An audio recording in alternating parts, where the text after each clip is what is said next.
დილამშვიდობისა დღეს 20 ნოემბერია 8 საათი და 30 წუთი და ერთსულოვნების ეთერში განთიადის დროა, რომელსაც დღეს თქვენთვის კახა მიქეშვილი და რუსუდან გეჯეძე წარუწყობთ. სასიამოვნო და წარმატებული დღის იმედით მოგესალმებით და უახლოესი საათნახევრის განმავლობაში ვიქნებით თქვენთან ერთად იმისთვის, რომ ბევრი რამ საინტერესო და საჭირო მოისმინოთ ბუნებრივია ჩვენი სტუმრების დახმარებით, ვიდრე მათ ვინაობას წარმოგიდგენ და გაგაცნობ დღევანდელი გადაცემის ანონსს, ბუნებრივია და მოგახსენოთ იმ წმინდანების შესახებ, რომელსაც დღეს საქართველოს მართლმადიდებელი სამოციქულო ეკლესია იხსენიებს. დღეს გახლავთ ხსენება წმინდა 33 მელიტელ მოწამისა, აგრეთვე ღირს ლაზარე გალისელისა, წმინდა მოწამე თეოდოტისა, მოწამეების მელასეპეს, კასიანეს და მათი ძის ანტონინესი, ასევე წმინდა მოწამეების ავქტის, ტავრიონის და ტავrion თესალონიკელისა.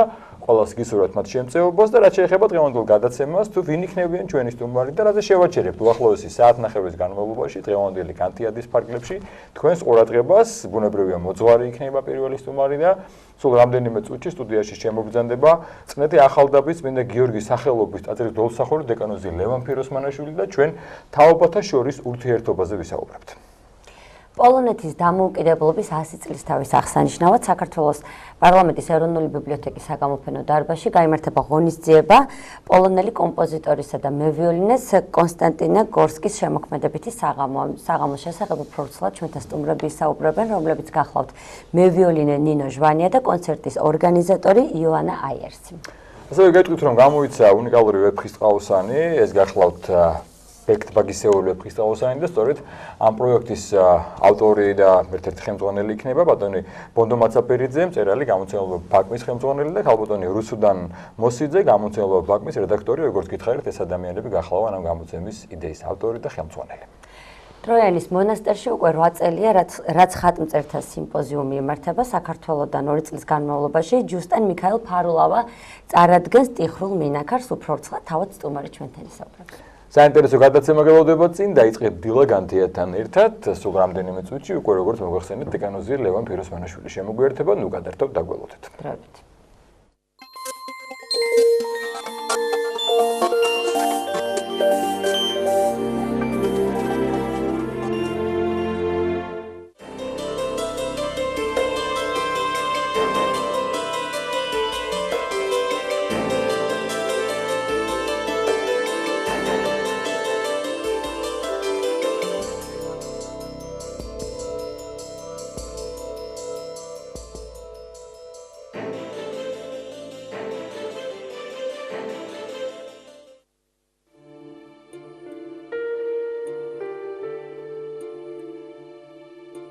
სახარება არის სიტყვა, რომელიც ნიშნავს, რომ რაღაცა უნდა გიხაროდეს, რაღაცა מחარებელს კითხულ, რაღაცა ისეთ ამბავს გეუბნებიან, რამაც უნდა გაგახარო. რომ არ მეგულება მე დედამიწაზე ადამიანი, რომელსაც არ სჭირდება სიხარული და არ უნდა რაღაც სიხარულის მიღება. ეს არ არის თემა, ეს არ არის რომანი, რომელსაც ერთხელ წაიკითხავ და მის შინაარსს კარგად გაათვითცნობიერებ და ამითი დამთავრდება რაღაცა გულსაგეჭუყებს, ან პირიქით შეიძლება სასაცილო იყოს ეს რომანი. ასე რომ ეს უნდა იყოს ჩვენთვის არა წიგნი, რომელიც რაღაცა თაროს ავსებს ჩვენს ბიბლიოთეკაში, არამედ ეს უნდა იყოს წიგნი, რომელიც ყველაზე მეტად გაცვეთილია, იმიტომ რომ ყოველდღიურ ხმარებაში, ყოველდღიურ გადაფურცვლაში ადამიანი რაღაცნაირად ამ წიგნით პოულობს იმ სიხარულს, რომელიც სიხარულითაც ის თავის სულს ინუგეშებს.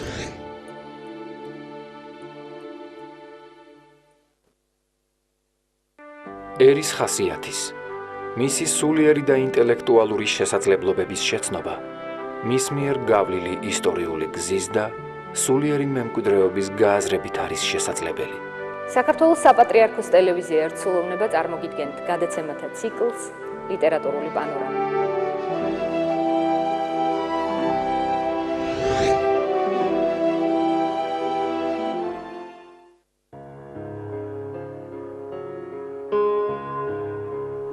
მოგონება სახსოვარივით დაგვიტოვა დრო. თითქოს მოხდა ის, რაც უნდა მომხდარიყო. ცხოვრება როგორც მხატვრული ტექსტი, რეალური პერსონაჟებით. ნინო ხოფერიას საავტორო პროგრამაში მემორია.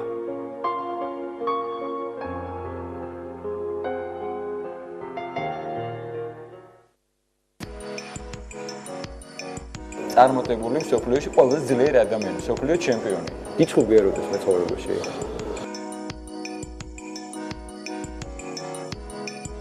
იმდენად მარტო ვარ სცენაზე. ეგეთი მაგარიც არ ვარ, რომ წმენა არ მქონდეს. ეკლესიური აუშეს შემორჩენილი მოძღვარი მარხულობ აი რომელ საუკუნეში. მანდა მაინც ის რო არ დაეხატა იმ შეფუთვაზე. ისე ვერ გაყიდი. იმაზე დიდი იდეა რომ სიყვარული უფრო ძლიერი ბოროტება არ არსებობს.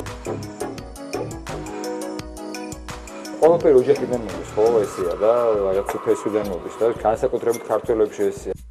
ყოველ კვირას 20 საათსა და 30 წუთზე სტუმარი ირჩევს შაქრით თუ უშაქროთ.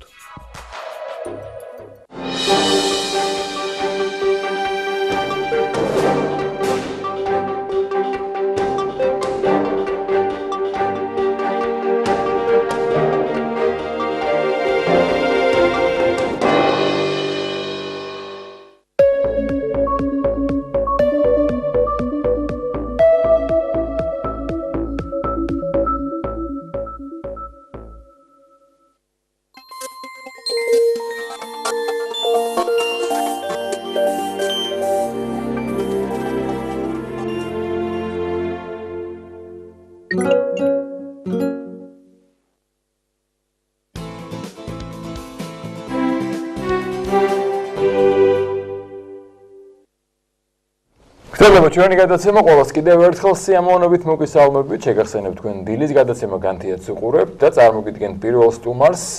განთი ახალდაბაში მდებარე წმინდა გიორგის სახელობის ტაძრის გლოვსახური დეკანოზი ლევან ფეროსმანაშვილი. დილამშვიდობისა მამალია.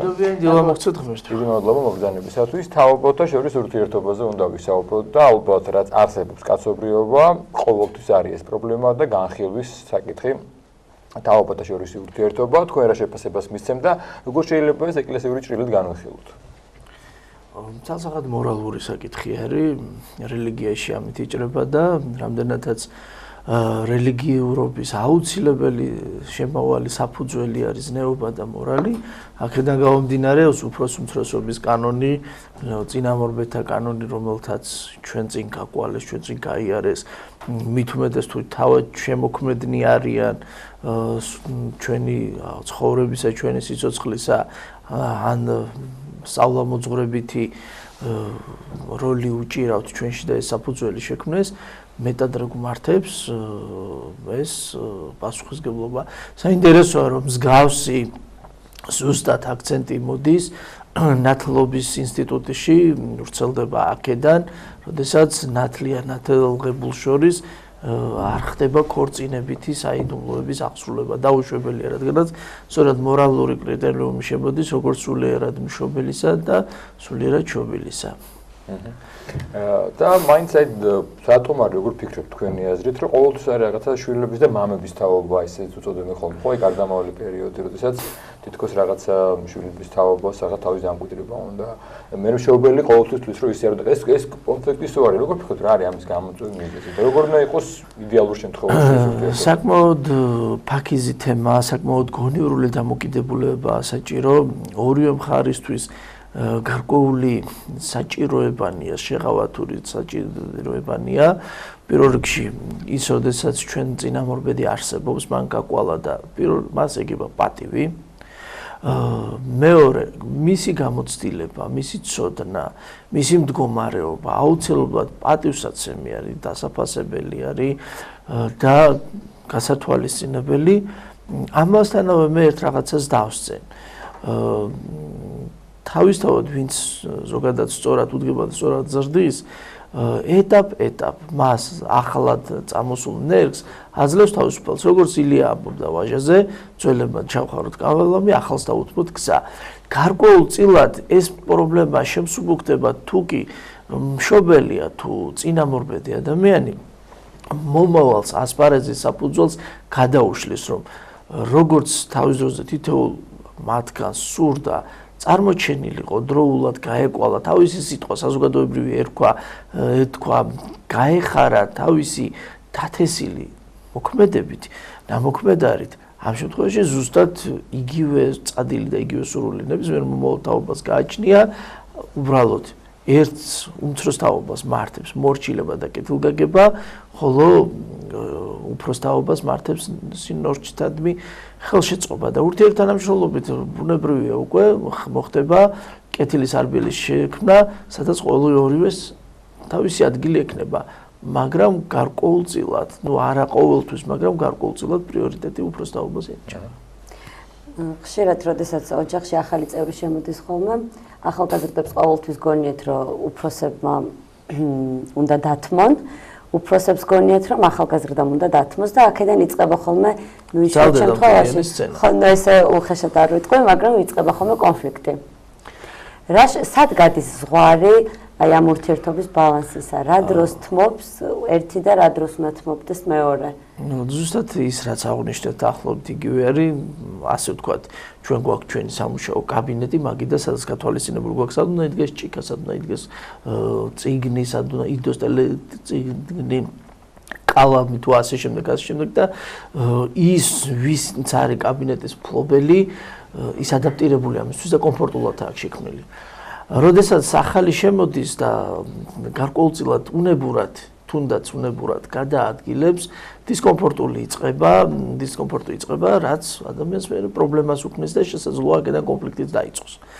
მაგრამ წინარე მფლობელსაც ვალდებულება გააჩნია, რომ რადგანაც ის თანამშრომელი არის, მასთან ერთად სარბიელს იწყებს, დაუმკვიდროს ადგილი, გაუნაწილოს ადგილი და შემოსულმაც უნდა გაითვალისწინოს, რომ თავის დროზე თვითონაც დაწველდება, მესამე პირი შემოვა, უკვე შეგუებულ გარემოში, მესამე შემოტანილი ნებისმიერი სახის დადებით თუ არ ყოფითი სიახლე, მისთვისაც დისკომფორტული იქნება, ამიტომ ყოველთვის უნდა ახსოვდეს მომავალს, რომ ისიც მასაც მომავალი ეყოლება და გაითვალისწინოს მოთმინებით მოეკიდოს, ასეთი ორმხრივი ჯანმრთელი გაგებით, მერწმუნეთ რომ პრობლემა არ იქნება.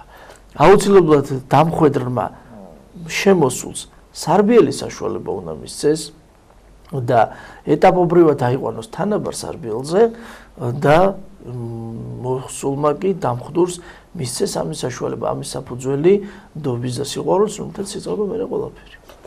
მამა ლევან, აი ამ კუთხით რაც ჩვენ საუბრობთ, შეიძლება რაღაცა ეგოიზმის ჭრილში განვიხილოთ, იმიტომ რომ ადამიანი მაინც გარკვეულწილად ხომ რაღაც ჩაბღავჭებულია ქვეცნობიერად თუ მეციტონებლად და ვერ ეგუება ვერასდროს შეიძლება ადგილი დათმოს, დაიხიოს, ვიღაცას დაუთმოს თავის ადგილი, ასე ხელ საუბრობთ, ხო შეიძლება ის რაღაცა ეგოიზმის მომენტი იყოს ჩვენში არსებული? რა თქმა უნდა, ყოველივე მოდის სიამაყიდან, ყოველივე მოდის თავდაჯერებულობიდან, რა თქმა უნდა, ასევე მოდის იმ ჩვევიდან, როდესაც ჩვენ წიგნ და ჭიქა ყოლა და არ ვახსენეთ, ფსიქოლოგიური მომენტია, რომ გათვალისწინებული აი მაგალითად მე ვარ ცაცია და ჩემთვის კალმისტარი მარცხენა მხარეს მდებარე უფრო კომფორტულია და როდესაც ვიღაც მარჯვენა უკიდურესობაში გადამიდევს, ჩემთვის ხელი შემშლელი იქნება და შეიძლება გამიგვირდეს და გამოვხატო გარკვეული სახის პრეტენზია რომ რატომ დევს იგი და არა აკეთ. ეს სხვადასხვა ფაქტორით არის, მარტო სიამაყით არ არის. სიამაყე ზოგადად დამკვიდრებაში და დამხვედრსა და მოსულს შორის ეს ფაქტორი ორივე მხრიდან აქტიურად მოქმედებს, მაგრამ არსებობს ჩვევითი საგანი. ყოლად თქმული არ არის ჩვეულება რჯულზე უდიდესია. ჩვეულება ის მართლაც იმდენად მექანიკურად გამჯდარი არის, რომ ადამიანს როდესაც ყოველთვის არ აქვს ის შინაგანის მშვიდე, სიმტკიცე, სიმაღლე, ნერვული სისტემა თუნდაც სათანადო სიმტკიცის მფლობელი, შემცველი, აქედან გამომდინარე ის ჩვეულების დარღვევა მაშინ გამაღიზიანებელ ფაქტორად შემოდის. ნევროფსიქოლოგმა ამ შემთხვევაში ესე ახსენი და რა შეეხება ის თანასწორობის და საკითხს ესე შევეხები მარტივად, რომ მოციქულებს, აი ხა ამ სიამაყეზე ვსაუბრობთ, ხო? მოციქულებიდან მოყოლებული ერთ საინტერესო ჩვევა არსებობდა, რომლის საპირისპიროდ შემდეგ სამწუხაროდ ისტორიამ შეცვალა. საეკლესიო დიპტიხს შევეხები. პირველობის, მეორეობის, მესამეობის საკითხს და ეს ცალსახად რომის იმპერიის ენი იყო, ხო? იმდენად მნიშვნელოვანი იყო და გააზრებული იყო პირველი ეკლესიის მოღვაწესად, თუნდაც კესარია კაბადოკიის ეკლესია რომ გავიხსენოთ, მიუხედავად იმისა, რომ იცოდნენ რომელი იყო პირველი ეკლესია, პირველი, ასე ვთქვათ, მიტროპოლიტი ამ პირველობას არასდროს არ ახსენებდა და თანასწორობის იდეა ყოველთვის მტკიცედ იყო მათ შორის დაცული, რომ რაიმე წყენა, რაიმე გულისკენ არ ყოფილიყო. როგორც მოციქულთა შორის არავინ იყო პირველი და იყო ყველა თანასწორი, ამ წესს ყოველი იცავდა. ჩვენც ამ შემთხვევაში ეს გუმართებს. მიუხედავად ამისა, რომ ასევე პავლე მოციქულს შემოაქვს შემდეგი ცნება, რომ უწოდო უფროს მამა, თანატოლს ძმა, უმცროს შვილი და იერარქიული საფეხურიც აუცილებლად გასათვალისწინებელია. ამაზე მოდის ყოველივე და ეს მორალური ზნეობრივი სახე არის. მიუხედავად ძმად წოდებად იყენებს განურჩევლად ასაკისა ყოველთა მიმართ. ძმა უკვე ტერმინია თანასწორობის გაუმხატველობისა და ამ შემთხვევაში უფროს უმცროსობაში სწორედ ყველაზე დიდი შენაძენი ის არის, თუნდაც უფროსი და უმცროსი ეწოდოს, უფროსმა უმცროსში დაინახოს ძმა, მოწიწება, აღიძვრება, სტიმული ეძლევა უმცროსს, რომ იგიც პასუხისგებლობით და პატივით მოიგიდოს უფროსს. დიახ, მამა ლევან, აცნებაში, რომელიც ჩვენ დაგვიდა მოცხოვრმა და მოსესხელი გადმოეცა შემდგომ ადამიანებს, ერთ-ერთი ცნება გარკვევით გვეუბნება პატივიცი მამას შენსა, დედასა შენსა, ხო? აი კათოლიკოს პატრიარქი, საქართველოს კათოლიკოს პატრიარქი არაერთხელ აღნიშნავს, რომ ეს არ უნდა გავიკითხულოთ პირად მშობლებზე, ეს შეიძლება პროსტაობაზე, მათ შორის ბებიაბაბუზე და ყველა ჩვენზე უფროსზე. და ეს ერთ-ერთი მცნება აცნებაში, ხო?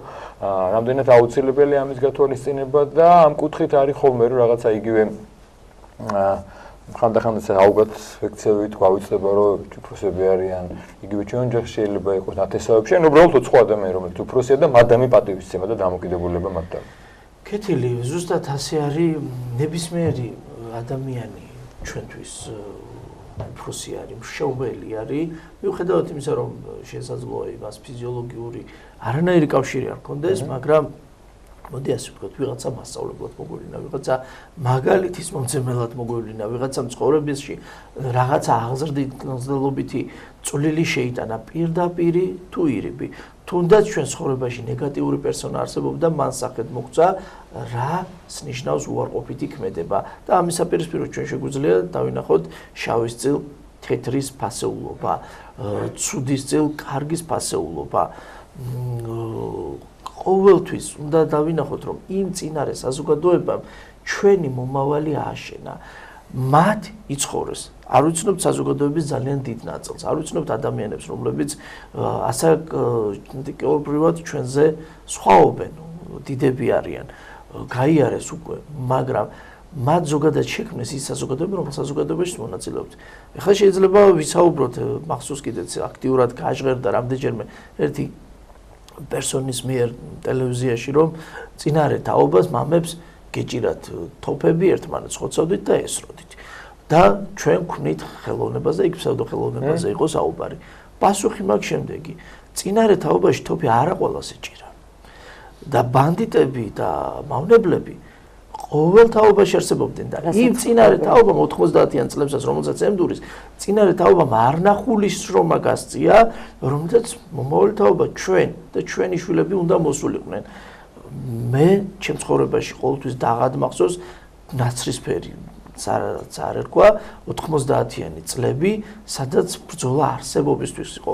მაგრამ ამ ბრძოლა არსებობაში სხვათა შორის სულაც არ იყო აგრესია, არა პანდემიურად იყო, მიუხედავად იმისა, რომ მეტად მძიმედ დამუხტული გარემო იყო, ხალხი წყნარად და მშვიდად ცხოვრობდა, თავის გატანაზე შრომობდა და პირადი ცხოვრება მომავალი თაობისთვის ჰქონდა დავიწყებული 24 საათი გასწორებული იყო ცალსაღად არსებობისთვის, თუნდაც ის, რომ მიშვილებს ჰქონდათ ელემენტარული სიტყვა, ელემენტარული სისუფთავე, ცოდნა, მე გამოყოფა და ყველა მეს გაიარეს, იმ წლებში ჩვენმა მშობლებმა ცალსახად გადადეს იმისთვის, რომ მე ცოდნა შემეცინა. და დღემდე ამ ცოდნის საფუძველზე მოვიდი. ასე რომ წინარე თაობის ნებისმიერ შემთხვევაში ვალდებული ვართ, რადგანაც მათ მოგვიყვანეს და საკმაოდ კარგადაც მოგვიყვანეს. საერთოდ ასე არის. სახლის საძირკველი არასდროს არ ჩანს. ჩანს ის ლამაზი ფასადი, ჩანს რაც უფრო სიმაღლეში მიდივართ, ლამაზი კონგურები, ჩანს სახურის რავის დეკორები, ასე შემდეგ. მაგრამ მაცხოვრის სახარების არ იყოს, რომ არის სახლი ქვიშაშია შენებული, არის კლდეზე, რომელსაც ერთს ანგრევს ცხოვრება, მეორეს ვერ ანგრევს. მიუხედავად დიდი ცვალებადობისა. აქაც ასე არის. საძირკველის რაგვარობაზეა ყოველივე დამოკიდებული და საძირკველის სახლის რაც არ უნდა სახლის იყოს ლამაზი, ეს ცხოვრებაში ასრულებს ყველაზე დიდ როლს. ჩვენ წინამორბედი ადამიანები, რაც არ უნდა არათვალსაჩინონი იყვნენ, ასრულებენ განსაკუთრებით დიდ როლს. ასე ვთქვათ, რომ არა ილიას ისეთი მშობლები. ილია არ იქნებოდა. თუ გაბრიელ ეპისკოპოსი, თუ ვაჟებშაველა, თუ ფიროსმანი, თუ რა, მიუხედავად იმისა, რომ ფიროსმანის მშობელი არ იყო თეკლა, მან ისეთი სიყვარული აჩუქა, რომ ეს დედაშვილობითი სიყვარული მთელ მის მხატვრობაში აისახება და სადაც ჩვენ დედის სახეს და გლეხი ქალის სახეს ვხედავთ, ცალსახად თეკლაზეა საუბარი. მან ის ემოცია და მუხტი დახატა და სხვათა შორის ფიროსმანის აქტიური თემატიკა იყო ეს და აქედან გამომდინარე თუ ჩვენ იმ ცნებაზე, ხსენებულ ცნებაზე ვსაუბრობთ, წინამორბედ თაობისადმი გვმართავს პატივის ცემა, თუნდაც ის, რომ თავისი არასწორი ცხოვრებით მოიმოქმედეს ცუდი და დაგვანახეს, ჩვენ ვიცით იმ ცუდი შედეგი რა არის და როგორ გადავდგათ სწორისკენ და კარგისკენ ნაბიჯი. მამა ლევან, თქვენ ახსენეთ მშობლების და შვილების ურთიერთობა. წლების წინ საქართველოში ტრადიცია იყო ასეთი, რომ ორ თაობას ერთად უნდა ეცხოვრა, სირცხულიც იყო თუ კი ბიჭი ადგებოდა და სახლიდან წავიდოდა, რაღაც ერთგვარი სირცხულიც იყო ოჯახისთვის, ეს სირცხულებოდათ ხოლმე მშობლებს. დღეს აბსოლუტურად შეცვლილია სურათი, დღეს პირიქით თუ კი ბიჭი ის მშობლებთან ცხოვრობს, ეს ითვლება რაღაც ცოტა უხერხულ მომენტად. რა სარგებლობა შეიძლება მოუტანოს ახალგაზრდას მშობლებთან ცხოვრებამ, თუნდაც იმან რომ შვილები ამას ხედავენ, როგორ ექცევიან მისი მშობლები ბებია ბაბუას. მრავალმხრივმდღევნეული საკითხია და ვეცდები ესე რამდენიმე სახის კითხვა არ მაგაში და გავცე პასუხი. პირველი საინტერესო სინამდვილე ასეთია ბიბლიური, რომ მიუხედავად იმისა, რომ კაცობრიობა ჯერ იმ დროს იწყებდა გამრავლებას, ადამიანის შვილები ცალკე ცხოვრობენ. და ყოველ ნერგს ყოველ ახალ ამონაყარს თავისი ახალი ნიადაგი უნდა. თუ ჩვენ გვსურს, რომ გაიხაროს ნერგმა, ჩვენ მას ფესვიანად იქიდან ვიღებთ ფრთხილად, ხის ჭრდილიდან გადავდგოთ ცალკე, რომ წინამორბედმა ხემ ის არ დაჩრდილოს და მას მიეცეს საშუალება, მაგრამ რა თქმა უნდა გარკვეული ასაკის, გარკვეული დროის, რადგანაც პირიქით ის ხე გარკვეულ პერიოდამდე დრომდე მას გარე მოვლენებისგან, გარე ფაქტორებისგან იცავს. ყოველთვის მტკივნეული არის მშობელთაგან და ეს აუცილებელი წესია, რომ თვით დამკვიდრებისთვის, თვით გაანალიზებისთვის, რომ არ იყოს სხვაზე დამოკიდებული, ასევე საკუთრივ ჩამოყალიბდეს პერსონად, როგორც მშობლად, როგორც მომავლად, ცალკე სარბიელი ჭირდება და საფრთხესწავლება წესის ამისთვის დაუტოვოს კაცმა სახლითვისი, დედაითვისი, მამაითვისი და შეღოსტოსათვისა იყვნენ ორივე ერთხორც. ეს ჩვეულებრივი საფრთხესინამდვილეა, რომელიც მშობლებს უჭერს. მეორე მხრივ არის შემდეგი სინამდვილე, როდესაც ასაკმიტანებული მშობლებს ჭირდებათ ამ შემთხვევაში უკვე მფარველი შემწე მეურვე. კი ბატონო, ბევრი ადამიანია ისეთი, რომელიც არ იკადრებს, თავით იშრომებს, ცხოვრების ბოლო ამოსულთქვამდე თვითონ გააკეთებს, მაგრამ არის მდგომარეობა, სადაც მას შემწეობა ჭირდება ასაკობრივი და კიდევ მთელი რიგი ფაქტორები იწვევდა იმას, რომ ვიღაცა ფუძეზე უნდა დარჩენილიყო. როგორც ფუძის გამგზელებელი, როგორც მშობლების შემწე და დამხმარე. ესეც ზნეობრივ მორალური საკითხია და ერთი ესეთი რამე არის. ხშირად ჩვენს სინამდვილეში ხდება ასეთი რამ, რომ უნარშეზღუდული უკვე ასაკ გადაცილებული მშობელი მძიმე ტვირთად ხდება, უყვარს, ეფერება, მაგრამ ასე ვთქვათ, კაი გაგებით დაიკვნესებს ხოლმე, რომ მძიმეა მისთვის ხვედრი. რომ მის თავის ცხოვრების ყოველდღიურობა მას უდგას და სათანადოდ ვერ ასრულებს, ემსახურება და ხელის შემშლელი ფაქტორი ხდება სწორედ ის, რომ მშობელი ჩავარდნილია. პასუხი ამაზე შემდეგი. თოთო ბავშვი არაბუნებრივ შრომას საჭიროებს, ზრუნვას საჭიროებს. მინიმუმ 5 წლამდე თვალმოუცილებელი ხდება, 3 წლამდე მაინც, საბავშვო ბაღში მიყვანამდე მაინც და ყოველმა ჩვენგანმა გაიხსენოს, რამდენად რთული იწყება მის თოთოობიდან, რომ ხშირად პაუზა ბავშვის მოსვენების დროს 9 საათიანია ხოლმე და 24 საათი რამდენად მიჯაჭვული ვართ ცალსახად მაწევს ზრუნველობით. თუ კი ჩვენმა მშობლებმა ეს გზა გაიარეს ჩვენზე და მთელი 3 წელი მისთვის ტვირთად ვიყავით და საკმაოდ ძიმე ტვირთად და გარესამყარო მათთვის არ არსებობდა და ცალსახად ჩვენთვის სუნთქავდნენ, ჩვენთვის შრომობდნენ და გარესამყარო შესაბამისად ჩვენით უხაროდათ და სადაც მიდიოდნენ სტუმრად თუ საქმეზე ჩვენით იქადოდნენ და ჩვენით მოქონდათ თავი ჩვენს გვახსოვდეს ის ვალი და სულ აღარ გვაქვს საწუწუნოდ რომ ჩვენზე ასე რიგად მოამაგრებდნენ რომელთაც მოგვეცა ცხოვრება დარბიელი ჩვენ მათზე ვიზრუნოთ ერთ პატარა რამეს ვამბობ ხოლმე სულ გულის ტკივილით როდესაც ჩემს შვილებს ვეფერები ხოლმე ძალაუნებურად ვერ მოვზომავთ ხოლმე ჩვენ და ჩვენ შვილებს ალბათ ენ რაოდენობის ამბორს და ალერს ჩუქნით წამიერად ვაფასებ იმ მდგომარეობას იმ ბავშვებისა რომელიც ბავშვთა სახლში იზრდებიან იმათ ხომ ის მე ასედიც არ ხვდებათ, ვერ ხვდებათ და მით უმეტეს ის გულითადი და არადა ფსიქო, ემოციური სახე სწორედ ამით იყალიბდება იქ სადაც ჩვენ ვერც კი ვამჩნევთ რომ ამითი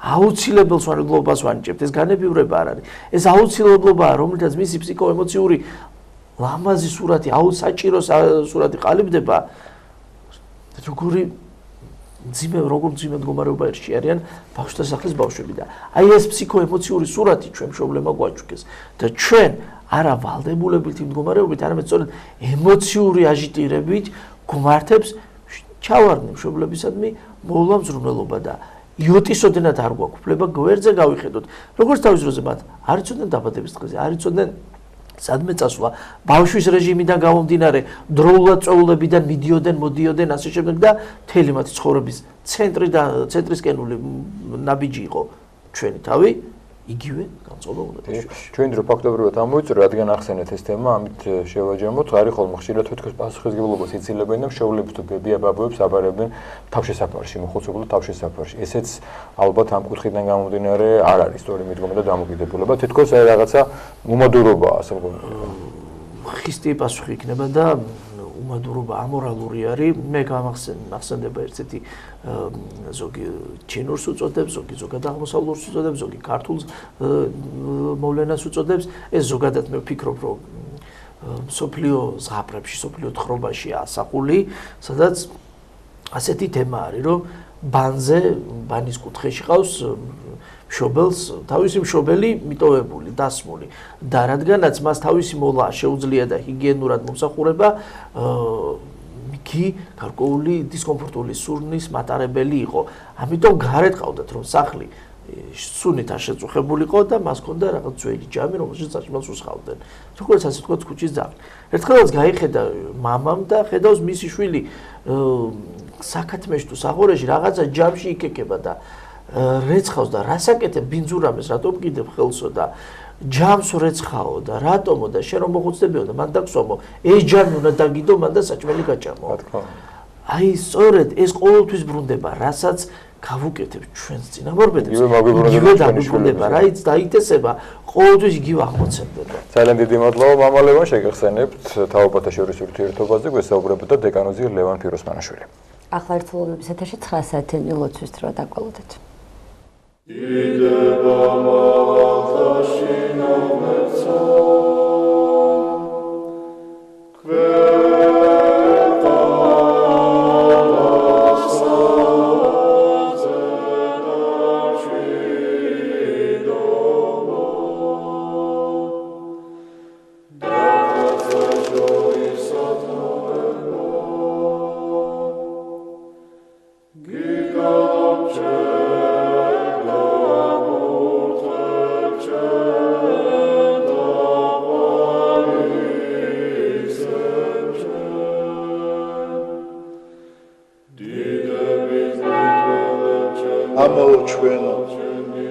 რომელი ხარ ცათაშინა წმინდა იყავ სახელი შენი მოვედინ სუფევა შენი იყავ ნება შენი ვითარცა ცათაშინა ეგრეცა ქვეყანასა ზედა პური ჩვენი არსობისა მომეც ჩვენ დღეს და მომიტევენ ჩვენ თანანადებნი ჩვენი ვითარცა ჩვენ მიუტევებთ თანამდებთა მათ ჩვენთა და ნუ შემიყვანებ ჩვენ განსაცდელსა არამედ მიხსნენ ჩვენ ბოროტისაგან. რამე თუ შენი არს სუფევა, ძალი და დიდება, მამისა, დაძისა და წმინდისა სულისა, აწდა მარადის და უკუნითი უკუნისამდე. ამინ.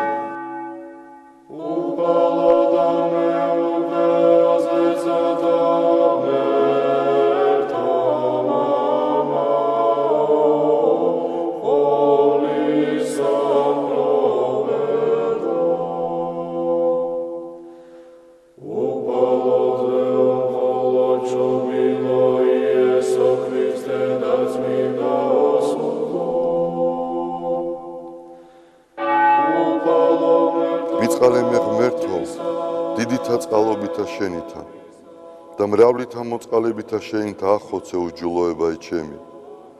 უფროს განბანემე უჯულოებისა ჩემისაგან და ცოდვათა ჩემთაგან გამწმინდე მე. რამე თუ უჯულოებაი ჩემი მეუწყი და ცოდვაი ჩემი წინაშე ჩემსა არს მარადის. შენ მხოლოსა შეგცოდე და ბოროტი შენ წინაშე ვყავ. რათა განმართლე სიტყვათაგან შენთა და ზლოს ჯასა შენსა. რამე თუ ესე რა უჯულოებათა შინა მიუდგა და ცოდვათა შინა მშამე დედამან ჩემა. რამე თუ ესე რა ჭეშმარიტება შეიყვარე, უჩინონი და დაფარონი სიბნისა შენისანი გამომიცხადენ მე. მასხურო მე უსუბითა და განწმინდე მე. განბანო მე და უფროს თოვლისაგან სპედაკნე. მასმინო მე გალობაი და სიხარული და იხარებდნენ ძვალნი დამდაბლებულნი. გარე მიაქციე პირი შენი ცოდვათა ჩემთაგან და ყოველი უჯულოებაი ჩემი ახოცე. გული წმინდა დაბადე ჩემთანა ღმერთო და სული წრფელი განმიახლე გვამსა ჩემსა. ნუ განმაგდებ მე პირისა შენისაგან და სულსა წმინდასა შენსა ნუ მიმიღებ ჩემგან. მომეცმე სიხარული მაცხოვარებისა შენისა და სულითა მთავრობისათა დამამტკიცე მე. ვასწავლე უჯულოთა გზანი შენი და უღმრთონი შენ და მოიქცენ. მიხსენ მე სიცხთაგან ღმერთო, ღმერთო ცხოვრებისა ჩემისაო. იხარებდეს ენა ჩემი სიმართლესა შენსა. უფალო, ბაგენი ჩემნი აღახვენ და პირი ჩემი უთხრობდეს ქებულებასა შენსა. რამე თუ უკეთუმცა გენება, მსხვერპლი შემცა მეწირა, არამედ საკვერთხი არ აქთნდეს. მსხვერპლი ღმრთისა არს, სული შემოსრული, გული შემოსრული და დამდაბლებული ღმერთმან არა შეურაცხყოს. კეთილი უყვა უფალო ნებითა შენითა სიონსა და აღეშენენ ზღუდენი იერუსალიმისანი. მაშინ გთნდეს მსხვერპლი სიმართლისა შესაწირავი და ყოვლად დასაწველი. მაშინ შესწირნენ საკურთხეველსა შენსა ზედა ზვარაკნი. დიდება მამასა და ძესა და წმინდასა სულსა, აწდა მარადის და უკუნითი უკუნისამდე. ამინ. ალილუია, ალილუია, ალილუია. დიდება შენ და ღმერთო. ალილუია, ალილუია, ალილუია. დიდება შენ და ღმერთო. ალილუია, ალილუია, ალილუია. დიდება შენ და ღმერთო ჩვენო, დიდება შენ და. ღვთისმშობელო ქალწულო გიხაროდენ, მიმადლებულო მარიამ უფალი შენთანა. კურთხეულ ხარ შენ დედათა შორის და კურთხეულ არს ნაყოფი მუცლისა შენისა. რამე თუ მაცხოვარე გვიშევ სულთა ჩვენთა. უფალო, დიდება შენ და ღმერთო, გაამთლიანე და გადაარჩინე საქართველო. უფალო, დიდება შენ და ღმერთო, გაამთლიანე და გადაარჩინე საქართველო. უფალო, დიდება შენ და ღმერთო, გაამთლიანე და გადაარჩინე საქართველო. Amen.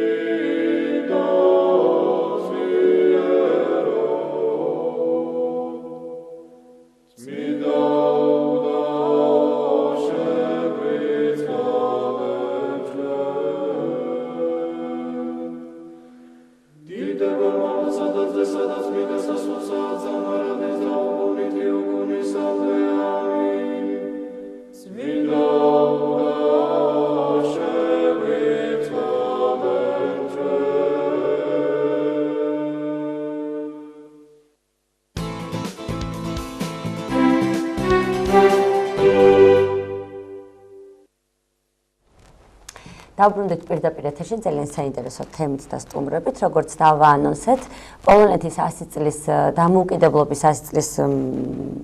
100 წლისთავის აღსანიშნავად გაიმართა კონსტანტინე-გორსკის შემოქმედებითი საღამო. ამ საღამოს შესახებ უფრო ცალად ვისაუბრებენ ჩვენი სტუმრები, რომლებიც გახლავთ ქალბატონი ნინო ჟვანია, პიანისტი და კონცერტის ორგანიზატორი ქალბატონი იოანნა აიერსი. მოგესალმებით, დიდი მადლობა სტუდიაში მობრძანებისთვის.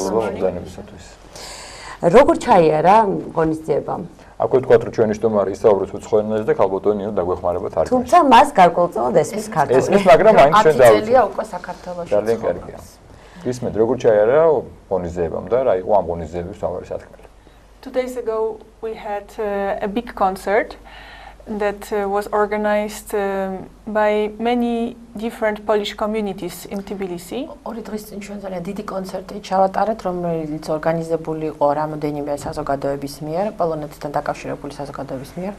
This concert marked 100-year anniversary of Poland regaining independence. კონცერტი ეძღვნებოდა პოლონეთის დამოუკიდებლობის მე-100 წლისთავს. And me as an organizer on behalf of a Polish NGO, Creative and Active Society. მე მოქმედებდი პოლონური არასამთავრობო ორგანიზაციის სახელით, შემოქმედებითი და აქტიური საზოგადოება. Together with the Polish communities here in Tbilisi, with Polonia Society, with Polish School, and with Poles who live in Tbilisi. ასევე პოლონია, ეს არის პოლონეთის გარეთ მცხოვრები პოლონელების ისეთი საზოგადოება, მათი ეგიდით, მათი სახელით მოქმედებდი. Together we organized this big concert to celebrate the independence of our homeland, and also I think it was a very good integration event for all of us. და ასევე მონაწილეობას იღებდა პოლონეთის სკოლა და მოკლედ ყველამ ერთად ჩვენ აღვნიშნეთ ჩვენი დამოუკიდებლობის 100 წლისთავი და ეს ასევე ძალიან კარგი ჟესტი იყო იმისათვის რომ აგვეღნიშნა ჩვენი ინტეგრირება საქართველოში ამ შემთხვევაში. This event was possible thanks to the financing from the Senate of the Republic of Poland, who granted us sources for covering the cost of the event. ფინანსურად ხარდაჭერილი იქნა პროექტი პოლონეთის რესპუბლიკის სენატის მიერ, რომელმაც გამოგვიყო თანხა იმისათვის, რომ ჩაგვეტარებინა ეს ღონისძიება. And we had really wonderful musicians who performed in the concert. Kamil Urbański, a very good jazz pianist and composer, came specially for this event from Poland. ასევე მოვიწვიოთ რამდენიმე კარგი მუსიკოსი, მათ შორის აღსანიშნავია კამილ ურბანსკი, ძალიან კარგი კომპოზიტორი და ჯაზ პიანისტი, რომელიც სპეციალურად ამ დღისათვის ჩამოვიდა საქართველოში პოლონეთიდან. I invited Kamil to prepare together a cycle of songs that were written more than 100 years ago by a Polish composer and violinist, Konstanty Gorski, who lived in Tbilisi in the end of 19th century. მე კამილთან ერთად მოვამზადე სიმღერების ციკლი, რომელიც დაიწერა 100 წლის წინ და კომპოზიტორი იყო კონსტანტინ გორსკი, ეს არის პოლონელი კომპოზიტორი, მევიოლინე, რომელიც მე-19 საუკუნის ბოლოში ცხოვრობდა თბილისში. And we made an experiment because these classical songs we were singing more in jazz or improvisation arrangements. საინტერესო ექსპერიმენტი ჩავატარეთ, იმიტომ რომ ეს არის კლასიკური სიმღერები, რომლებიც ჩვენ ჯაზური იმპროვიზაციით გავაზავეთ და ესე შევასრულეთ. ქალბატონი საქართველოდან ვინ იღებდა მონაწილეობას ამ ღონისძიებაში? თუ იყო ეს მხოლოდ პოლონური? არა, აი ზუსტად ინტეგრაცია ახსენა ჩვენმა სტუმარმა და ეს ძალიან კარგი იდეა იყო, იმიტომ რომ საქართველოში მცხოვრები პოლონელი კომპოზიტორის ნაწარმოებები შევასრულეთ ასევე ქართველებმაც. ეს იყო თბილისის ოპერისა და ბალეტის თეატრის ორკესტრის კონცერტმაისტერი მევიოლინე ლელა მჭედლიძე და თქვენი მონა მორჩილი, რომელიც მას თანხლებას უწევდი. ჩვენ შევასრულეთ რამოდენიმე სავიოლინო ნაწარმოები, რომელიც როგორც ჩანს დაიწერა თბილისში მოღვაწეობისას, გორსკის თბილისში მოღვაწეობისას და ძალიან გვსიამოვნებდა ის ფაქტი, რომ რაღაც მონაწილეობას ვიღებთ ისტორიაში ოდნავ ჩაკარგული კომპოზიტორის აღდგენაში, მისი მუსიკის გაცოცხლებაში. სათო ძალიან საინტერესო პროცესი არის, იცით, ახლა მიმდინარეობს ბევრი კომპოზიტორი, რომელიც რატომღაც რაღაცა მოვლენების გამო დაიკარგა, დღეს ხდება მათი მიღწევების თავიდან აღმოჩენა და აღიარებდა ეს ყოველთვის ძალიან სასიამოვნო, როდესაც შენ ასრულებ ნაწარმოებს, რომელიც აი ყურშიც კი არ არის გამჯდარი, ხალხმა არ იცის ეს ნაწარმოებები და შენ თვითონ აღმოაჩენ და მე აღმოაჩენინებ ხოლმე მსმენელს. აი ეს არის ყველაზე საინტერესო. და როგორ მიიღო პუბლიკამ? ძალიან კარგად მიიღო. იცით ჩვენ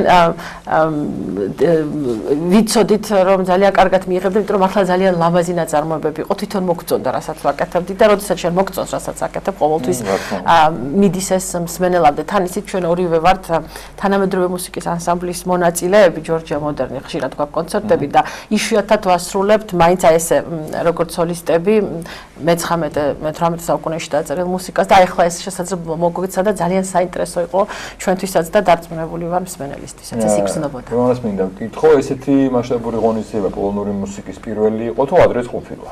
Yeah, it was the first concert dedicated to large-scale concert, a large-scale event which was dedicated to Polish music, or you have already been engaged in this kind of events earlier?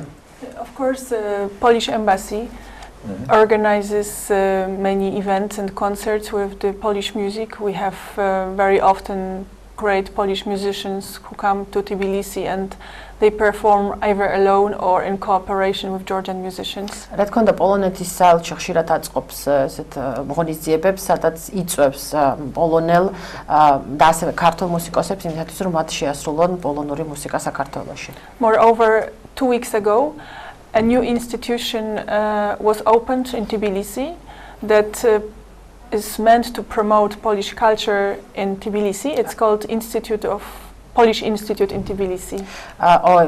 უფრო მეტი შემიძლია გითხრათ, რომ 2 კვირის წინ ჩვენთან გაიხსნა თბილისში ესეთი ახალი ინსტიტუტი, რომელსაც ქვია პოლონეთის ინსტიტუტი და მისი მთავარი მიზანი არის პოლონური კულტურის პოპულარიზება. And also it was not the first concert with the music of Konstanty Gorski that I organized in Tbilisi, because in June we had first concert that featured mostly religious and organ music by Konstanty Gorski. მით უმეტეს ეს არ არის პირველი კონცერტი, რომელიც ორგანიზატორიც მე გახლავართ და რომელზეც შესრულდა გორსკის ნაწარმოებები, ივნისში შევასრულეთ მისი საორგანო ნაწარმოებები მაგალითად აქ თბილისში და სასულიერო. გარდა ამ კონცერტისა, რა საქმიანობას ეწევა საქართველოში? So what's your main activity here? You're organizing concerts, but what else you do here in Georgia? That's the question.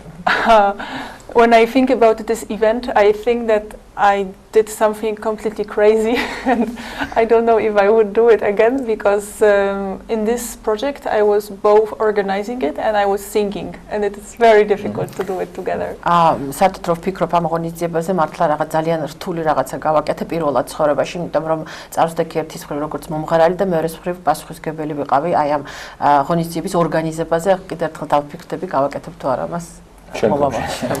Mostly I am a singer and I participate in different projects, music projects, both in Georgia and in Poland and abroad.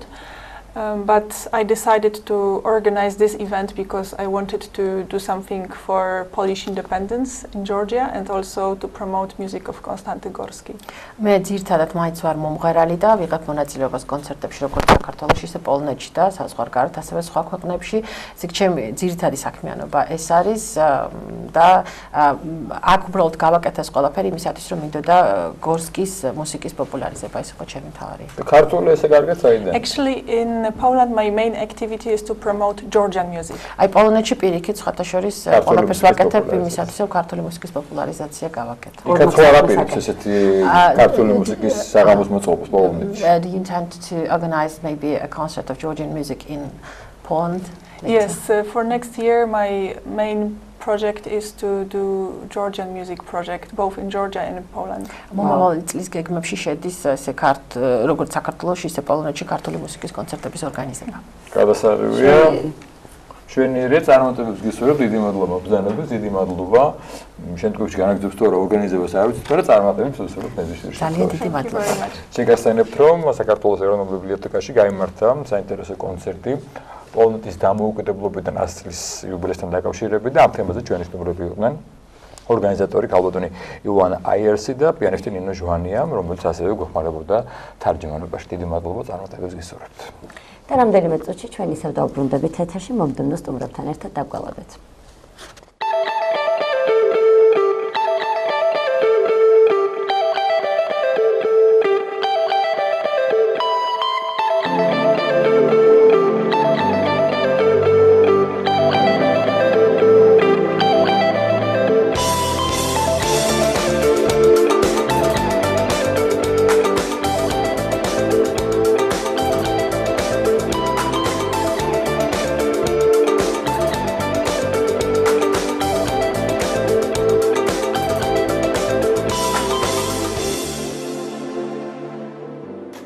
მოგესალმებით, ძვირფასო ტელემაყურებლებო, მე კვლავ თქვენთან ერთად ვარ, რაც იმას ნიშნავს, რომ რუბრიკა ადამიანებისა და მათი შინაური ცხოველების შესახებ გრძელდება. დღეს გადავწყვიტე არა ცხოველი, არამედ მოლაპარაკეთ უთიყუში და მისი პატრონი გიორგი ვარსიმაშვილი წარმოგიდგინოთ.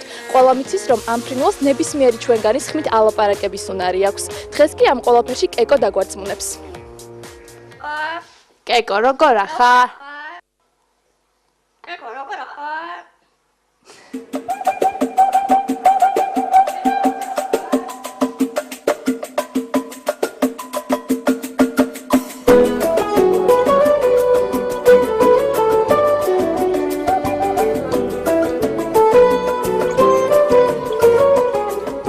მშვიდობისა გიორგი, მადლობა რომ დღეს ჩვენი სტუმარი ხართ. ვისაც გვინდა რომ სახლში თუთიყუში ყავდეს, ბუნებრივია უნდა ვიცოდეთ მათი მოვლა. ჩვენს ტელემაყურებელს რომ უთხრათ, როგორი მოვლა სჭირდება თუთიყუშს? შენეთქო მე ვუთხრა. თუთიყუშს უნდა ეფერო, უნდა კარგი განწყობაზე იყო, არასოდეს არ უნდა ეჩხუბო.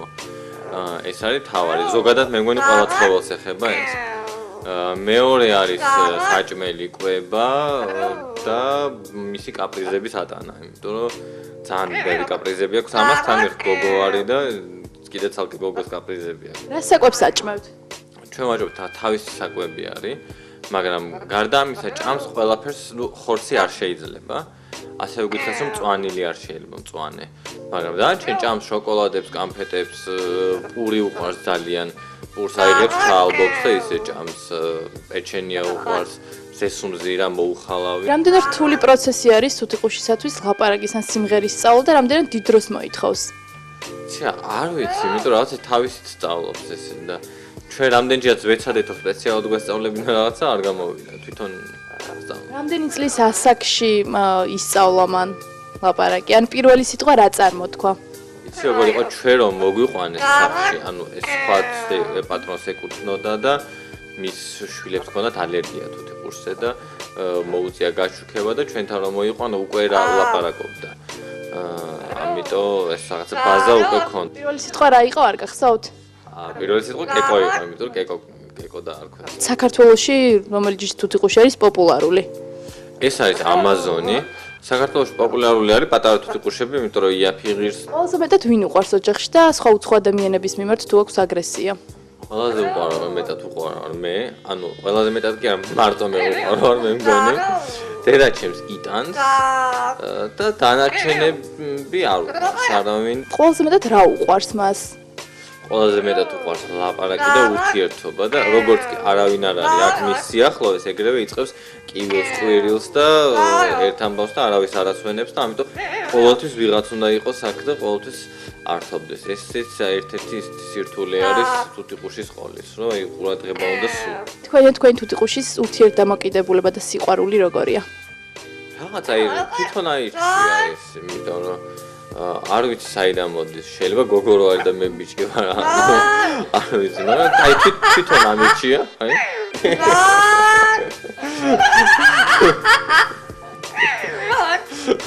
დამცინდეს.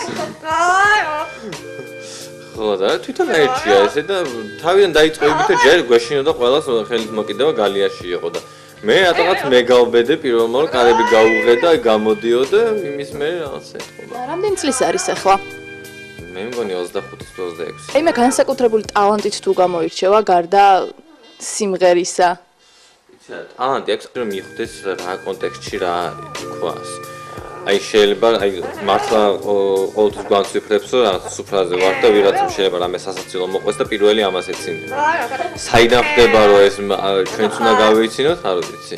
ხანდახან არის რომ აი დაგცინოთ რაღაც მომენტში, ვიღაცამ რაღაცა გითხრა, სიტყვაზე ვიღაცამ სისულელე თქვა და ამან შეიძლება დაგცინოს რა.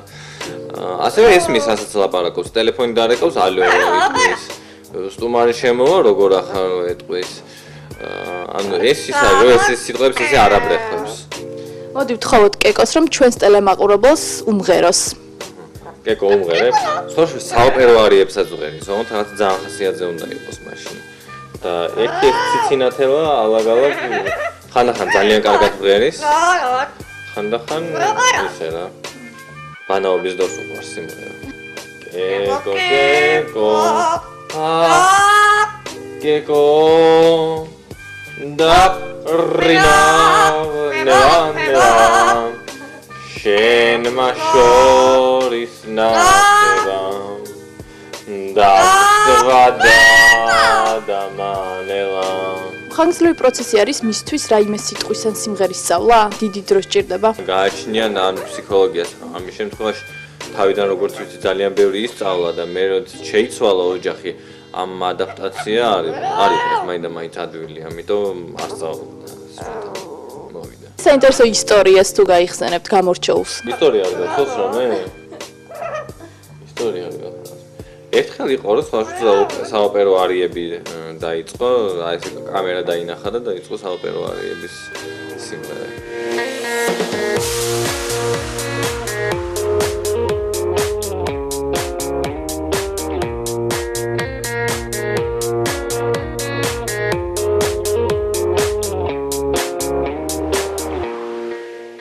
ჩემი დილა ნამდვილად პოზიტიურად დაიწყო, დარწმუნებული ვარ, რომ კეკომ არა მარტო ჩემს განწყობაზე იზრუნა, არამედ მოახდინა შთაბეჭდილება და გაგახალისად. მე ზუსტად ერთი კვირით გემშვიდობებით მომავალ შეხვედრამდე.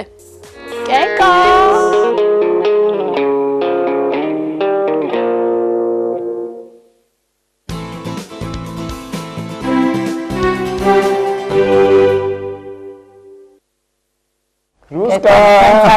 ჩვენც არაჩვეულებრივი განწყობა.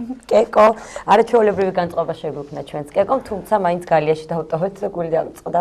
რა თქმა უნდა, გალიაში რომ იმიტომ ესეთი აბა რო გავუშვა, მე კი ვერ გადავიღებდით. მაგრამ კეკო ესეთი ჭკვიანია დარწმუნებული ვარ, რომ გაიშვა. მე ვიცნობ კეკოს ფოტოშორის. მე თქვა?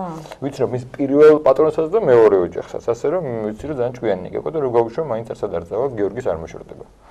ბევრ ადამიანზე ჭკვიანი და მოაზროვნე კეკო. განცას დავისწავლე ძალიან დიდი მადლობა. წარმოგიდგენ ჩვენს მომდევნო სტუმრებს ბატონი ბონდო მაცაბერიძე, მწერალი და გამომცემლობა ბაკმის ხელმძღვანელი და რუსუდან მოსიძე გამომცემელი ბაკმის რედაქტორი და იდეის ავტორი და იდეა გახლოთ შესანიშნავი ვეფხისტყაოსანი ბექთ ბაიგისეული გამომცემლობა ბაკმის ვეფხისტყაოსნის აი საოცარი წიგნი ბატონო ბონდო თქვენთან მინდა გადმოვიდე პირველი კითხვით მართლა რაღაცა უნიკალური გამოცემა ვეფხისტყაოსანი არაერთი გვინახავს და ალბათ ოჯახი არ მეგულება რომელსაც არ აქვს ვეფხისტყაოსანი მაგრამ პირველად სულ ახდება ხოლმე გამოცემები და რა იყო იდეა რომ ეს გამოცემა გამოსულიყო და ამის აბსოლუტურად განსაკუთრებულობა რაში მდგომარეობს ვიდრე ვანახებ ჩვენს მაყურებელს სამ შესანიშნავ წიგნს კეთილი დიდი მადლობა მოწვევისთვის მივესალმები მაყურებელს ეს გახლავთ მე-17 საუკუნის ხელნაწერი, რომელიც ცნობილია ბექთა ბეგისეული ხელნაწერით. ხელნაწერი გადაწერილია 1680 წელს. ქართლის მეფე ალექსანდრე გიორგი მე-11-ის დავალებით, რა თქმა უნდა.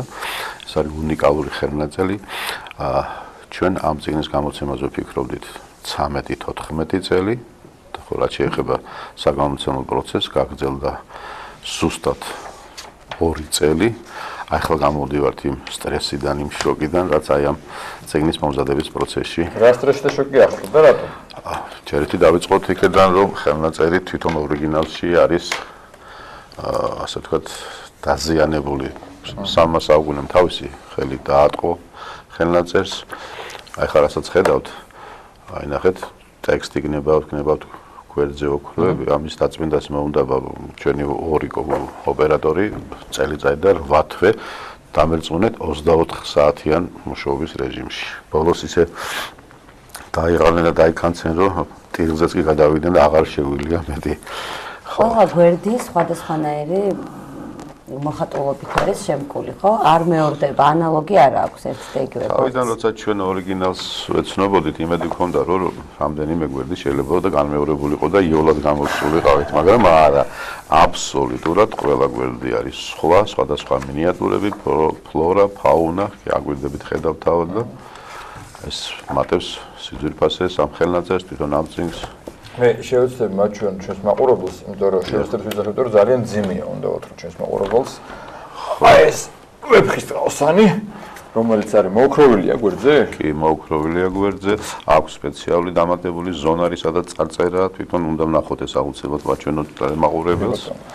ქალბატონ რუსტან, რამდენად კმაყოფილი ხართ ამ გამოცემით? ამაში საკმაოდ დიდი შრომა და ჯაფაა ჩადებული და შემდეგ როცა დასრულდა და ხელში დასრულებული ვარიანტი აიღეთ, როგორი იყო თქვენი შეფასება და განწყობა? მომდო მოგახსენათ, საკმაოდ დიდხანს მუშაობდით ამ ხელნაწერზე და საკმაოდ დიდი ხნის ოცნება ავისრულეთ. არც ისე იოლად იყო ნამდვილად საქმე ამ ხელნაწერთან დაკავშირებით, რადგანაც მოითხოვა უზარმაზარი შრომა, იმ შრომის გარდა, რომელიც ჩადეს ჩვენმა ორმა თანამშრომელმა ჩადო, რომელსაც დაწმენდა დასუფთავება ჰქვია ამ წიგნის და ნამდვილად დღის სამსახურის მერე მთელი ღამეებს ათენებდნენ, რომ ეს წიგნი გაეკეთებინათ ჩვენ გასვლით უფრო ადრე გვინდოდა ამ წიგნის დაბეჭდა, მაგრამ სწორედ აი ამ სიზმრების გამო ვერ მოახერხეთ. არაერთხელ ვიყავით ჩასული ჩვენს პარტნიორებთან, რომლებიც ბეჭდავდნენ ამ წიგნს უცხოეთში და შედეგით ნამდვილად ძალიან კმაყოფილები ვართ, იმიტომ რომ მივიღეთ ის წიგნი და ის პროდუქტი, რომელსაც ველოდით და რომელიც ნამდვილად ეკუთვნის და ეკადრება შოთა რუსთაველს და ვეფხისტყაოსანს. ხო, რაღაცნაირად ბევრჯერ გვისაუბრია ამაზე ჩვენ და ყველა აღიარებს ეს არის მნიშვნელოვანი განძი და საუნდი და რაღაც ისეთი გამოცემა რო შეხედა. ხო, აი სულ ადამიანს ან ხო პირველად უცხოელს და არ იცის ვინ არის შოთა რა არის ვეფხისტყაოსანი, მიხვდება რომ რაღაც ძალიან მნიშვნელოვანია. აი გამოცემით ეთქობა რომ ეს არის რაღაც სანუკვარი საუნდი. აი ჩვენ რამდენიმე დღეს წინ ვიყავით მიწვეულები რადიოში ეთერში და წამყვანმა ასე თქვა რომ ეს არ არის წიგნი, ეს არის პიროვნება. ნამდვილად უბრალოდ მასეთი განცდა გეოფლება. როდესაც წიგნს ხედავ ან გადაშლი და გადაფურცლავ, ასე სულუქად ვერ გადაშლი ვერც ერთ მის ფურცლს, იმიტომ რომ ნამდვილად პატივისცემის ნობა გეოფლება. როგორც ბონდება, აღშა 528 გვერდია, არც ერთი გვერდი არ მეორდება. უნიკალურობა მის იმაში გამოიხატება და გამოისახება, რომ ყველა გვერდზე არის ოქროს არშიები, დედანით შესრულებული არის ოქროს მელნით და გარდა მაგისა ორი ფერის მელანი აქვს გამოყენებული, შავი და წითელი და გადამწერს თავიდან უზრუნი ემაზე, რომ შთამომავლებს ვინც ამ წიგნს გადაშლი და თავიდან ენახა ის წყვილები, რითმები, რომელიც ამ თითოეულ სტროფშია მოცემული. ეს ყველა წყვილი წითელი მელნით აქვს გადახაზული და გადაწერილი. როგორც გითხრათ ბატონო, ბექთა ბეგისეული ეწოდება, იმიტომ რომ ბექთა ბეგმა, დიახ, მდივანმა, გიორგი ბექთა მდივანმა გადაწერა და მის სახელი იყო ბექთა ბეგი, ასე არის შემორჩენილი. თვითონ იყო მწერალიც იყო ეს პიროვნება და ალბათ უფრო კარგად დაატყო თავის ხელი ამ ნამუშევარს. ამას ეთქობა რომ ჩვენ დიდი წინაპრების და მეფეებსაც რა დამოკიდებულება ქონდათ ვეფხისტყაოსნის მიმართ, ხომ რომ აი ცალკე აწერინებდნენ და კიდე რაღაც ყოლოს საკუთრებით გამოირჩევა მე-17-18 საუკუნე, აქ ხდება არაერთი ხელნაწერი ამ საუკუნეში, წერეთლისეულიც მე-18 საუკუნეა, ესე რომ გითხრათ მე-17 საუკუნეა, სხვადასხვა იგივე თავაქარაშვილის სეული ესეც მე-18. რატომ რაღაც აი ამ პერიოდში ეს მძიმე პერიოდია საქართველოს ისტორიაში, მაგრამ მაგრამ იმდროინდელი მეფეებიც ცდილობდნენ რომ შეექმნათ დაეტოვათ რაღაც და აი რა. საოცარ წინაპრები ყავდნენ, მაშინ როცა განსაკუთრებით უჭირდა ქვეყანას, მაშინ იგებოდა ტაძრები, მაშინ იქნებოდა შედევრები, იმიტომ რომ აი რა. ყველაზე რთულ პერიოდში. როგორ მოხდა რომ ეს წიგნი შევინარჩუნეთ? ესეთ რთულეს პერიოდში შექმნილმა იმოგზაურა რუსეთში, შემდეგ კიდევ ისეთი ისტორიულ ქარცეცხლში გაიარა, როგორ შევინარჩუნეთ? ვის უკავშირდება ამ წიგნის საქართველოსთვის შენარჩუნება? კი ბატონო, ალბათ იმასაც აქვს ძალიან დიდი მნიშვნელობა, რომ ვეფხისტყაოსანი, ისევე როგორც ბიბლია, ეს ორი წიგნი იყო ქართველი ადამიანისთვის ყველაზე სანუკვარი.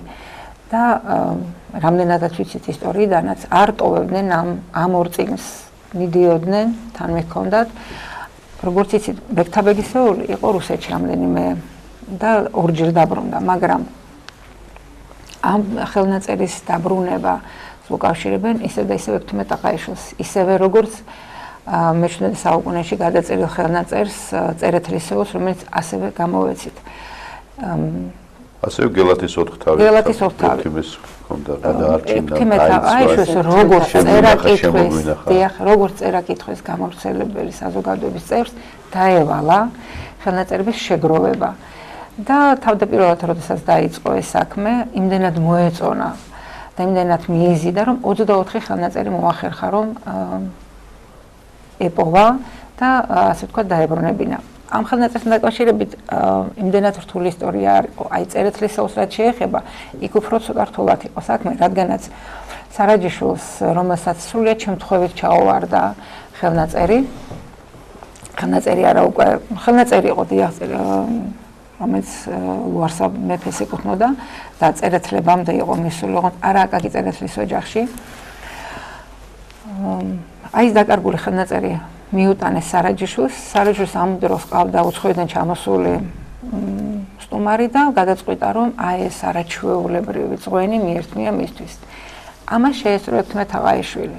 იმ წუთას მიხვდა რა ხელნაწერთან იყო, რა ხელნაწერზე იყო საუბარი, რა ხელნაწერი ქონდა მას ჩავარდნილი ხელთ და მოტყობით ითხოვა რომ წავიღებ, შევამოწმებ, გადავამოწმებ და შემდეგ ჩაგაბაროთ. მოკლედ ისე მოხდა რომ ის ხელნაწერი აღარ დააბრუნა და როდესაც საბოლოო ჯამში სარაჯიშვილმა სთხოვა რომ დამიბრუნო წიგნი უნდა გადაცეო, უთხრა რომ ის განძია, რომელიც გაცემაც არაფრით არ შეიძლებოდა და სარაჯიშვილის მიხვდა მის შეცდომას და დიდსულოვნად დატოვა ეს წიგნი.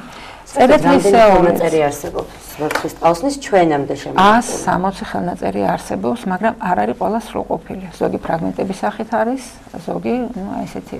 მათ შორის ყველაზე, ასე ვთქვათ, გამორჩეული არის ბექთაბეგისეული, თავაქარაშვილი, წერეთლისეული, როგორც მოგახსენეთ, ავალიანის და კიდე რამე. ზაზასეული. ერთი დაიდებს ახლა ეს ვეფხისტყაოსანი საბოლოო ნავსაყუდელს. ხელნაწერთან ცენტრშია შენახული. ჩვენ უბრალოდ შევეცადეთ და ამ წიგნის გამოცემით, ასე ვთქვათ, ჩვენს საზოგადოებას ვაჩვენეთ ის განძი, რომელიც ინახება, რომლის ნახვაც ყველას ნამდვილად არ შეუძლია.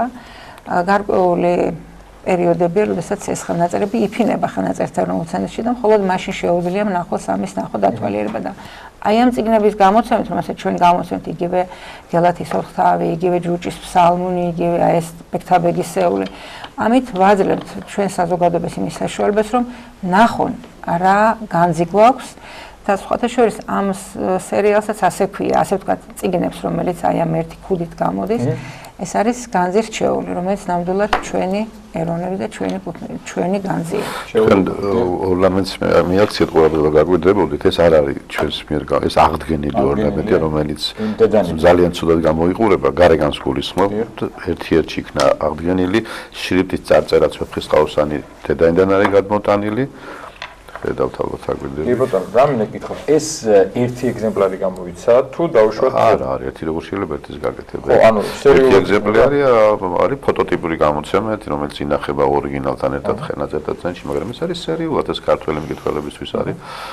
და შეძენა შეუძლია და დაინტერესებული. სად შეიძლება უკვე არის შესაძლებელი გამოსული დაუშვათ? ჩვენ დაპობრივად ვიღებთ ახლა ამ წიგნს, ჯერ არ არის სულად შემოსული და ჯერ რო გითხრათ ახლა გადანაწილებულები არ აქვს, ალბათ მაღაზიებში, თუმცა გვაქვს წიგნის მაღაზიები თბილისში, მე მგონი აღარც აგვაქვს, ერთი არის ვაკეში. საბედნიეროდ რამდენიმე არის კი. მოდით მივაქციოთ ყურადღება არის უამრავი მაღაზია თბილისში, მაგრამ ის ეკუთვნის ერთ კერძო კომპანიას, ბიბლუსი, ხო? რა თქმა უნდა. მაღაზია, წიგნის მაღაზია. არის ერთი წიგნის სახლი პეკინზე იცით და მეორე ვაკეში. წიგნის სახლი ვახტრიონზე. ხო, კი ბატონო.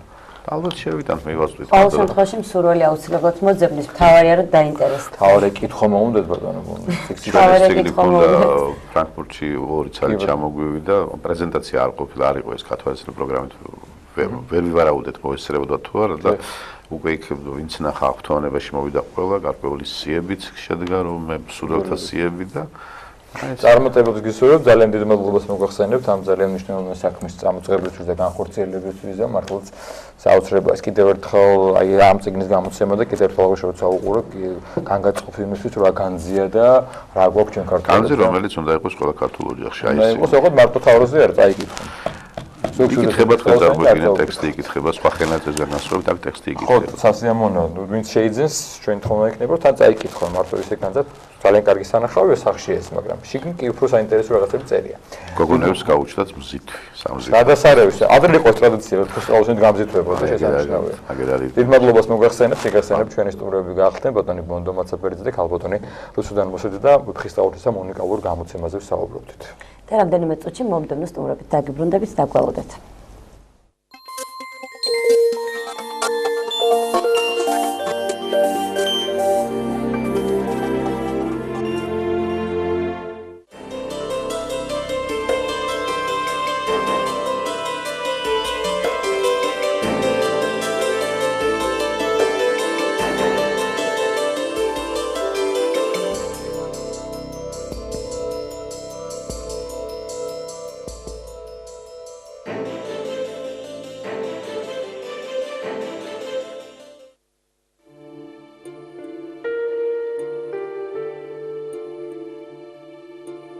სახარება არის სიტყვა, რომელიც ნიშნავს, რომ რაღაცა უნდა გიხაროდეს, რაღაცა מחარებელს კითხულ, რაღაცა ისეთ ამბავს გეუბნებიან, რამაც უნდა გაგახარო. რომ არ მეგულება მე დედამიწაზე ადამიანი, რომელსაც არ სჭირდება სიხარული და არ უნდა რაღაც სიხარულის მიღება. ეს არ არის თემა, ეს არ არის რომანი, რომელსაც ერთხელ წაიკითხავ და მის შინაარსს კარგად გაათვითცნობიერებ და ამითი დამთავრდება რაღაცა გულსაგეჭუყებს ან პირიქით შეიძლება სასაცილო იყოს ეს რომანი. ასე რომ ეს უნდა იყოს ჩვენთვის არა წიგნი, რომელიც რაღაცა თაროს ავსებს ჩვენს ბიბლიოთეკაში, არამედ ეს უნდა იყოს წიგნი, რომელიც ყველაზე მეტად გაცვეთილია, იმიტომ რომ ყოველდღიურ ხმარებაში, ყოველდღიურ გადაფურცვლაში ადამიანი რაღაცნაირად ამ წიგნით პოულობს იმ სიხარულს, რომელიც სიხარულითაც ის თავის სულს ინუგეშებს.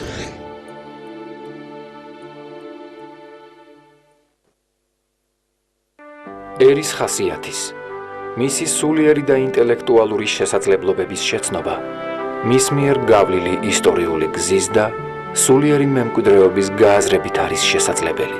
საქართველოს საპატრიარქოს ტელევიზია ერთსულოვნება წარმოგიდგენთ გადაცემათა ციკლს ლიტერატურული პანორამა.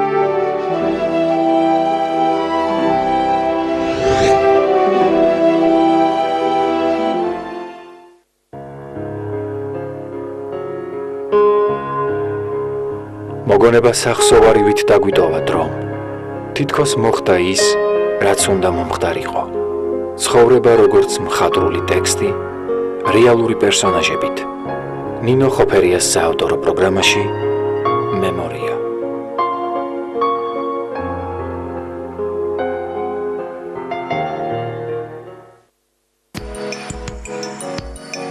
წარმატებული მსოფლიოში ყველაზე ძლიერი ადამიანი, მსოფლიო ჩემპიონი. იცნობ გეროდეს მეცხოვრებაში.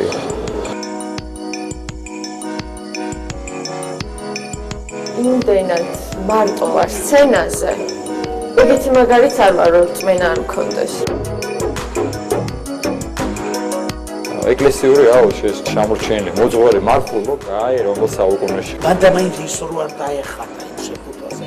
ისე ვერ გაყიდი. იმაზე დიდი იდეა, რომ სიყვარული უფრო ძლიერი და ბოროტება არ არსებობს. ყველაფერი ოჯახიდან მოდის, ხო, ესეა და რაღაც თესვიდან მოდის და განსაკუთრებით ქართველებში ესეა. ყოველ კვირას 20 საათსა და 30 წუთზე სტუმარი ირჩევს შაქრით თუ უშაქროთ.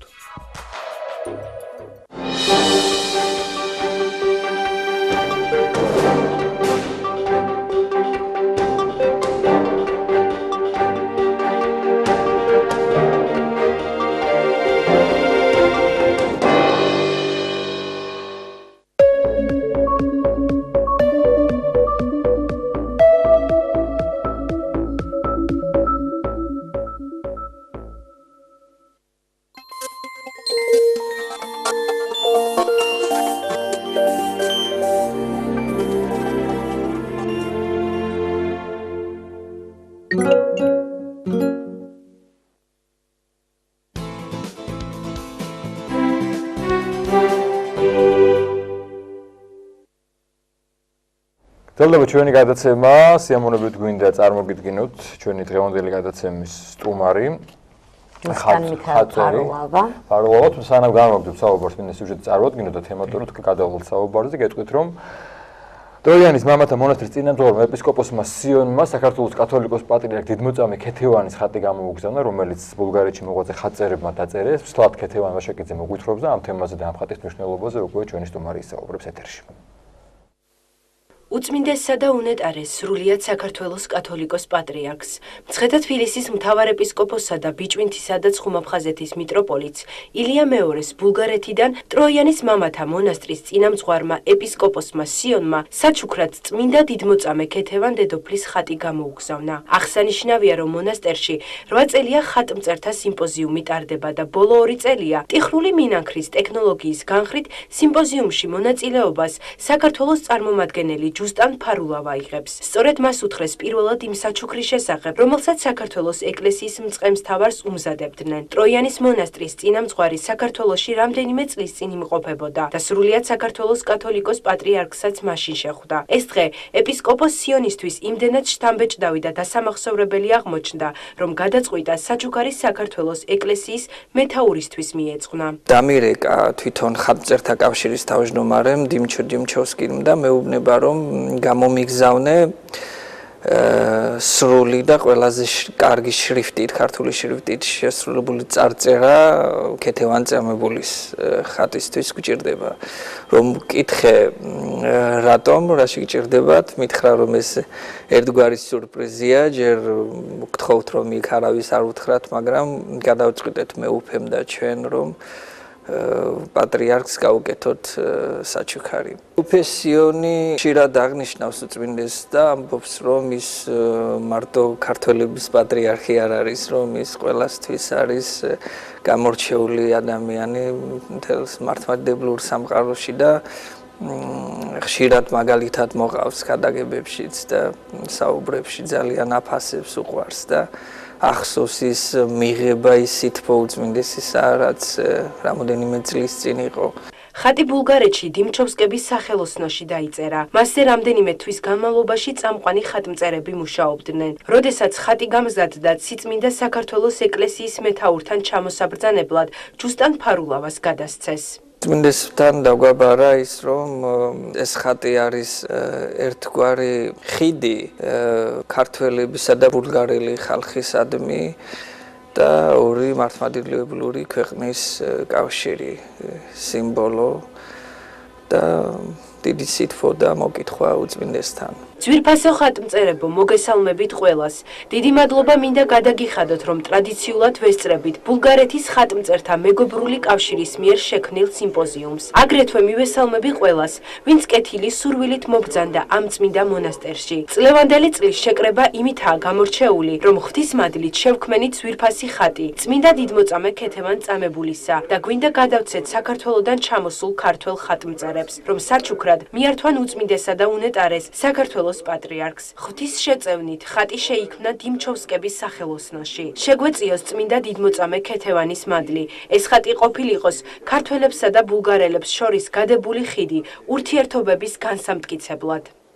როგორც სიმპოზიუმის მონაწილე ჯუსტან ფარულავა აღნიშნავს, ღონისძიებას უდიდესი მნიშვნელობა აქვს დარგის განვითარებისთვის, რადგან ხატმწერები ერთმანეთს თავიანთ ცოდნასა და გამოცდილებას უზიარებენ. ეს ჩვენი ჩასვლა იქ და ამ სიმპოზიუმზე მონაწილეობა მაგათთვის არის პატივისცემა ერთგვარი, იმიტომ რომ ხატწერაში არის სხვადასხვა მიმდინარეობები, რომლებიც ეკუთვნის მარტო ერთეულ ერს, ვთქვათ, ეს ტიხრული მინანქარი ქართული ტრადიცია და ყველას არ შეიძლება ვასწავლოთ ეს თქვათ.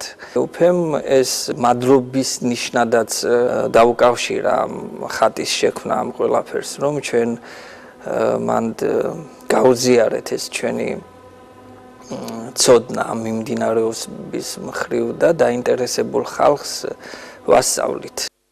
სიწმინდე ამჟამად საპატრიარქო რეზიდენციაშია დაბრძანებული.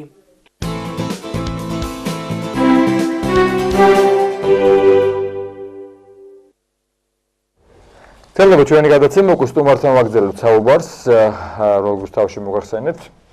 გარკვეულწილად ფაქტობრივად ვონორობ ვთქვა ამ ხატის ჩამობრძანებით და შექმნის შესახებ, როგორც შეიქმნა სიუჟეტში, მაგრამ საინტერესოა, უფრო დეტალურად რომ მოგვითხროთ, მასშტაბი ალბათ აინტერესებს მაყურებელს და მასალა რა მასალაში შესრულებული ეს ხატი. მასშტაბს ზუსტად ვერ გეტყვით, მეტრანახევარზე მეტი. დიდი მოცულობის არის. მასალა როგორც ნახეთ ჭედურობა არის, ხატწერა, ჭედურობა თვითონ სპილენძია, მოვერცხლილი და მოოქროვილი, ძვირფასის თვლებით არის შემკული. ამ ძვირფას ხატია ძალიან ძვირფასი ხატია. მათ მანამდე ჰქონდათ ინფორმაცია დიდმოწამე ქეთევანის შესახებ, თუ ეს იყო რაღაცა პირველი შეიძლება ხაწერებისაც და ბულგარელებისაც ამ წმინდანის შესახებ და ხატიც ალბათ პირველად შეიქმნა, თუ მანამდე იყო რამე ხატი. მანამდეც აღუნიშნავს პირველივე ჩასვლაზე მეუფეს ქართველ წმინდანებს იცნობს გარკვეულწილად მამა გაბრიელ ურგებაძეზე. მამა გაბრიელი საერთაშორისო წმინდანია, თავისუფლად შეგვიძლია ვთქვა. მომითხრო იქ და უფრო მეტი ინფორმაცია ჰქონდა თვითონ ამ ხატმწერებს, ვინც შექმნათ და მას შესთავაზეს მეუფეს. იმიტომ რომ რაღაც სიმბოლურად დაემთხვა მათი ჩამოსვლა, ეს ხატმწერები იყვნენ რამოდენიმეჯერ საქართველოს ჩამოსული და იმყოფებოდნენ კახეთში.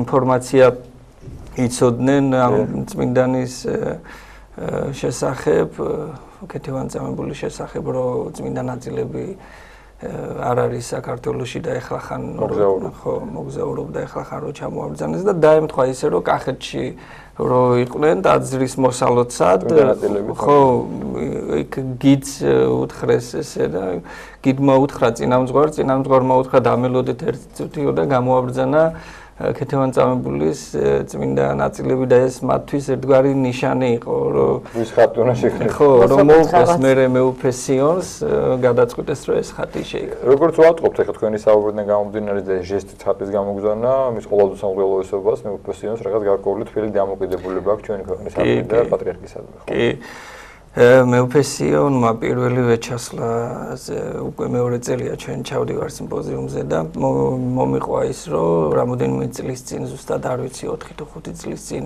დელეგაციით იმყოფებოდნენ საქართველოში და უწმინდეს შეხვდნენ სამების ტაძარში მე აქ საპატრიარქო რეზიდენციაშიც და სულ ისეთი სითფოთი იხსენიებდა ამ ყველაფერს და მანახა რამოდენიმე პანაღეები ქონდა აქვს მეუფე სიონს და ერთ-ერთი ჩვენთან ფოკანში შესრულებული ჩვენ სახელოსნოში შესრულებული ღვთისმშობლის პანაღეა რომელსაც ძალიან ისე მოწიწებით და განსაკუთრებულად უყვარს და ნუ ეს ტიხრული მინანქრისადმი დაინტერესება მოდის იქიდან უფრო ამ პანაღეა რო გადასცეს გაუხსნეს რომ ეს ტიხრული მინანქარი სადაც ზოგადი ცოდნა ქონდათ მაგრამ როგორი სირთულეა და როგორი ძვირფასი რამ არის და სიმპოზიუმზე შემდგომ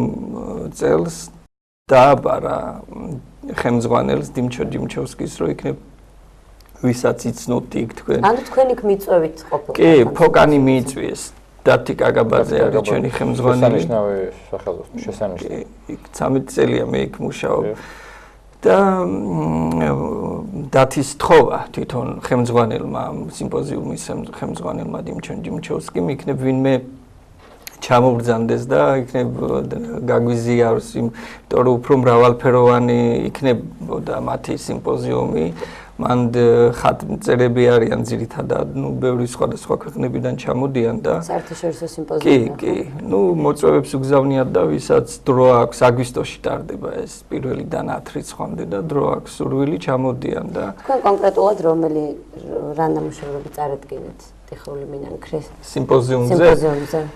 სიმპოზიუმზე ნამუშევრებს იქვე სიმპოზიუმზე იქვე ვაკეთებდით ნამუშევრების წაღება ცოტა თან პირველ ჯერზე მოვერიდეთ ხო გზავრობას მე იქვე